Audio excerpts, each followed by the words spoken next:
Salam sejahtera untuk kita semua. Perkenalkan, nama saya Cleoni Rapalandi dengan NIM 2114201030, kelas 1 Fakultas Ilmu Keperawatan, mahasiswa aktif semester 3 di Universitas Pembangunan Indonesia Manado. Tujuan saya membuat video ini itu untuk memenuhi tugas ujian akhir semester pada mata kuliah Patofisiologi Kegawat Daruratan dengan dosen pengampu Nurse Engri Nindi Eskap MKes. Kondisi gawat darurat adalah suatu kondisi di mana dapat mengancam nyawa apabila tidak mendapatkan pertolongan secepatnya. Contohnya, gawat nafas, gawat jantung, kejang, koma, trauma kepala, dengan penurunan kesadaran. Pada kesempatan kali ini, saya akan menjelaskan tentang tindakan pertolongan pertama yang dilakukan pada korban henti jantung atau henti napas yang kita temui. Bantuan hidup dasar merupakan bagian dari pengelolaan gawat darurat medik yang bertujuan mencegah berhentinya sirkulasi atau berhentinya respirasi, memberikan bantuan eksternal terhadap sirkulasi dan ventilasi dari korban yang mengalami henti jantung atau henti napas melalui resusitasi jantung paru. Resusitasi jantung paru terdiri dari dua tahap, yaitu survei primer yang dapat dilakukan oleh setiap orang. Kedua, survei sekunder yang hanya dapat dilakukan oleh tenaga medis dan paramedis terlatih dan merupakan lanjutan dari survei primer. Survei primer. Dalam survei primer difokuskan pada bantuan nafas dan bantuan sirkulasi serta defibrilasi. Untuk dapat meningkatkan dengan mudah tindakan survei primer dirumuskan dengan abjad A, B, dan C, yaitu A. Airway jalan napas, B. Breathing bantuan napas, dan C. Circulation atau bantuan sirkulasi. Sebelum melakukan tahap airway, harus terlebih dahulu dilakukan prosedur awal pada korban atau pasien, yaitu yang pertama, memastikan keadaan lingkungan bagi penolong, melakukan aman diri, aman pasien, aman lingkungan. Kedua, memastikan kesadaran dari korban atau pasien. Untuk memastikan korban dalam keadaan sadar atau tidak, penolong harus melakukan upaya agar dapat memastikan kesadaran korban atau pasien dapat dengan cara menyentuh atau menggoyangkan bahu korban atau pasien dengan lembut dan mantap untuk mencegah pergerakan yang berlebihan sambil memanggil namanya atau Pak, Bu, Mas, atau Mbak. Ketiga, minta pertolongan. Jika ternyata korban atau pasien tidak memberikan respon terhadap panggilan, segera minta bantuan dengan cara berteriak tolong. Untuk mengaktifkan sistem pelayanan medis yang lebih lanjut, penolong dapat meminta bantuan kepada orang di sekitarnya atau menghubungi panggilan darurat atau rumah sakit terdekat supaya dapat mengirimkan bantuan tenaga kesehatan yang lebih ahli. Keempat, memperbaiki posisi korban atau pasien. Untuk melakukan tindakan BHD yang efektif, korban atau pasien harus dalam posisi terlentang dan berada pada permukaan yang rata dan keras. Jika korban ditemukan dalam posisi miring atau tengkurap, ubahlah posisi korban ke posisi terlentang. Ingat, penolong harus membalikkan korban sebagai satu kesatuan antara kepala, leher, dan bahu digerakkan secara bersama-sama.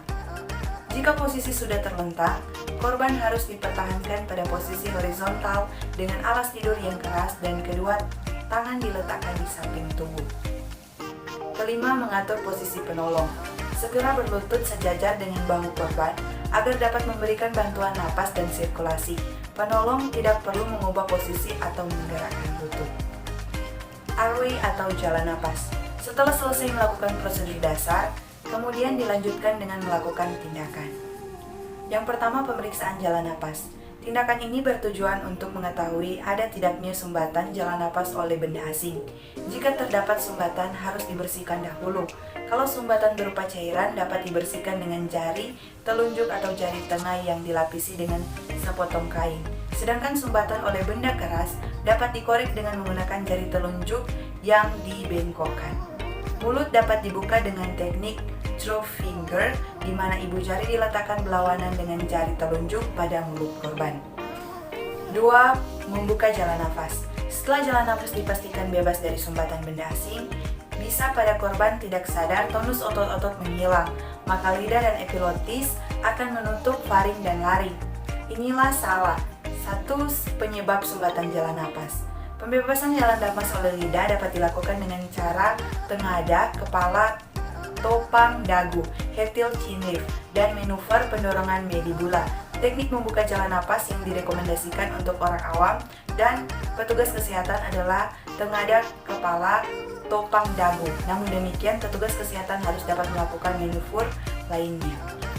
B-breathing atau bantuan napas terdiri dari 2 tahap, yaitu 1. Memastikan korban atau pasien tidak bernapas dengan cara melihat pergerakan naik turunnya dada, mendengar bunyi napas dan merasakan hembusan napas korban atau pasien. Untuk itu, penolong harus mendekatkan telinga di atas mulut dan hidung korban atau pasien sambil tetap mempertahankan jalan napas tetap terbuka. Prosedur ini dilakukan tidak boleh melebihi 10 detik. Kedua, memberikan bantuan napas. Jika korban atau pasien tidak bernapas, bantuan napas dapat dilakukan melalui mulut ke mulut, mulut ke hidung atau mulut ke stoma atau lubang yang dibuat pada tenggorokan dengan cara memberikan hembusan napas sebanyak 2 kali hembusan. Waktu yang dibutuhkan untuk tiap kali hembusan adalah 1,5 sampai 2 detik dan volume udara yang dihembuskan adalah 400 sampai 500 ml atau sampai dada korban atau pasien terlihat mengembang. Penolong harus menarik napas dalam pada saat akan mengembuskan napas agar tercapai volume udara yang cukup. Konsentrasi oksigen yang dapat diberikan hanya 16-17%. Penolong juga harus memperhatikan respon dari korban atau pasien setelah diberikan bantuan napas. Cara memberikan bantuan pernapasan, yaitu yang pertama mulut ke mulut. Bantuan pernapasan dengan menggunakan cara ini merupakan cara yang cepat dan efektif untuk memberikan udara ke paru-paru korban atau pasien. Pada saat dilakukan hembusan napas dari mulut ke mulut, penolong harus mengambil napas dalam terlebih dahulu dan mulut penolong harus dapat menutup seluruhnya mulut korban dengan baik agar tidak terjadi kebocoran saat mengembuskan napas, dan juga penolong harus menutup lubang hidung korban atau pasien dengan ibu jari dan jari telunjuk untuk mencegah udara keluar kembali dari hidung. Volume udara yang berlebihan dan laju inspirasi yang terlalu cepat dapat menyebabkan udara memasuki lambung sehingga terjadi distensi lambung. Mulut ke hidung. Teknik ini direkomendasikan jika usaha ventilasi dari mulut korban tidak memungkinkan, misalnya pada trismus atau di mana mulut korban mengalami luka atau berat. Dan sebaliknya, jika melalui mulut ke hidung, penolong harus menutup mulut korban atau pasien. C. Circulation atau bantuan sirkulasi terdiri dari 2 tahapan. Yang pertama, memastikan ada tidaknya denyut jantung korban atau pasien. Ada tidaknya denyut atau jantung korban pasien dapat ditentukan dengan meraba arteri karotis di daerah leher korban atau pasien dengan 2 atau 3 jari tangan, jari telunjuk dan tengah. Penolong dapat meraba pertengahan leher sehingga teraba trakea. Kemudian kedua jari digeser ke bagian sisi kanan atau kiri kira-kira 1-2 cm. Raba dengan lembut selama 5-10 detik. Jika teraba denyut nadi, penolong harus kembali memeriksa pernapasan korban dengan melakukan maneuver tengadah kepala, topang dagu untuk menilai pernapasan korban. Jika tidak bernapas, lakukan bantuan pernapasan, dan jika bernapas, pertahankan jalan napas. Kedua, melakukan bantuan sirkulasi. Jika telah dipastikan tidak ada denyut jantung, selanjutnya dapat diberikan bantuan sirkulasi atau yang disebut dengan kompresi jantung luar. Dilakukan dengan teknik sebagai berikut, yaitu dengan jari telunjuk dan jari tengah menolong menelusuri tulang iga kanan atau kiri sehingga bertemu dengan tulang dada atau sternum. Dari pertemuan tulang iga atau tulang sternum diukur kurang lebih 2 atau 3 jari ke atas. Daerah tersebut merupakan tempat untuk meletakkan tangan penolong dalam memberikan bantuan sirkulasi. Letakkan kedua tangan pada posisi tadi dengan cara menumpuk satu telapak tangan di atas telapak tangan yang lainnya. Hindari jari-jari tangan menyentuh dinding dada korban atau pasien. Jari-jari tangan dapat diluruskan atau menyilang. Dengan posisi badan tegak lurus, penolong menekan dinding dada korban dengan tenaga dari berat badannya secara teratur sebanyak 30 kali dengan kedalaman penekanan berkisar antara 1,5 sampai 2 inci. Tekanan pada dada harus dilepaskan keseluruhannya dan dada dibiarkan mengembang kembali ke posisi semula setiap kali melakukan kompresi dada.